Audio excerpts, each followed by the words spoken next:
કચ્છ જિલ્લાના Samakhiyari police station વિસ્તારમાં પવનચક્કીના copper cable વાયરની ચોરી મામલે લોકલ ક્રાઇમ બ્રાન્ચ પૂર્વ કચ્છ ગાંધીધામે મોટી સફળતા મેળવી છે.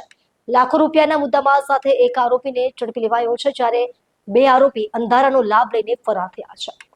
પૂર્વ કચ્છ ગાંધીધામના એલસીબી દ્વારા આ કાર્યવાહી પોલીસ મહાનિરીક્ષક ચિરાગ ડોરડિયા, સરહદી રેન્જ ભુજ તથા પોલીસ અધિક્ષક સાગર બાગમારના માર્ગદર્શન હેઠળ હાથ ધરાઈ. જિલ્લામાં થઈ રહેલ મિલકત સંબંધી ગુનાઓ અટકાવવા અને શોધી કાઢવા અનુસંધાનમાં સૂચના મળ્યા બાદ ટીમ પેટ્રોલિંગમાં હતી. બાતમી મળ્યા બાદ જાણ થઈ હતી કે સુરેશ મોતી કોલી રહે કોલિયાસરી ભચાઉ તથા રોહિત મગનભાઈ મછોરા રહે જંગી તાલુકો ચાઉ પવનચક્કીમાંથી કોપર કેબલ વાયરની ચોરીમાં સંકળાયેલા છે.